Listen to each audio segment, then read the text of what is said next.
Praise lord. దేవుని నామమున మీ అందరికీ నా వందనాలు. ఈరోజు ఒక శ్రేష్టమైన విషయాన్ని మీతో పంచుకోవాలని ఆశిస్తున్నాను. ఏంటి అనుకుంటున్నారా? చాలాసార్లు దేవుని రక్తంలో కడగబడ్డానికి, బాప్తిస్మం తీసుకోవడానికి మనము చాలాసార్లు సందేహిస్తూ ఉంటాం. ఇప్పుడు కాదులే, రేపు తీసుకుందాంలే, ఎల్లుండి తీసుకుందాంలే అని సందేహపడుతూ ఉంటాము.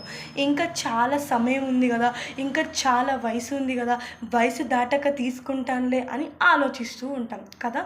అయితే ఇది వినండి. ఒకరోజు ఒక దైవజనుడు ఆత్మావేశంతో వాక్యాన్ని బోధిస్తుండగా అక్కడున్న ఎంతోమంది యవ్వనస్తులు ఆయన వాక్యాన్ని విని దేవుని సొంత రక్షకునిగా అంగీకరించడానికి తీర్మానం తీసుకున్నారు.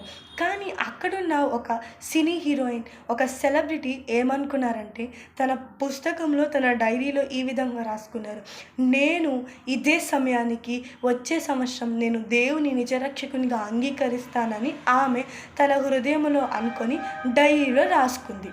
అయితే ఆమె మీటింగ్ అయిపోయిన తర్వాత తన స్కూటీ మీద వెళ్తూ ఉండగా మధ్యలో ఒక పెద్ద యాక్సిడెంట్ అయ్యి చనిపోయింది.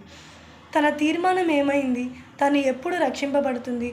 ప్రియ సహోదరి, సహోదరుడా, ఎప్పుడు కూడా మనం ఒక విషయాన్ని ఆలోచించాలి. దేవుని యొక్క రాకడకు అనేక సూచనలు ఉన్నాయి, కానీ మన పోకడకు ఎటువంటి సూచనలు లేదు. మనం ఎప్పుడు మరణిస్తామో మనకి తెలీదు. కనుక సమయం ఉన్నప్పుడే దేవుని రక్తంలో కడగబడి ఆయనను నిజరక్షకునిగా అంగీకరిస్తే మనకు ఒక నిరీక్షణ ఉంటుంది. ఏంటా నిరీక్షణ అనుకుంటున్నారా?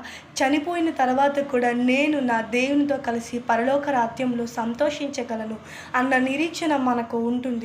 భూమి మీదనే మనం ఆ నిరీక్షణను కలిగి ఉండగలము. కనుక ఇంకా సమయాన్ని వృధా చేయకుండా, రేపు చేద్దాంలే, ఎల్లుండి చేద్దాంలే, సంవత్సరం తర్వాత చేద్దాంలే అని వాయిదాలు వేసుకోకుండా ఇప్పుడే, ఈ క్షణమే దేవుని యొద్ద మన పాపాలు ఒప్పుకొని దేవుని రక్తంలో కడగబడితే, బాప్తిస్మం తీసుకుంటే ఎంత బాగుంటుంది. ఈ మాటలు దేవుడు దీవించును గాక. ఆమేన్.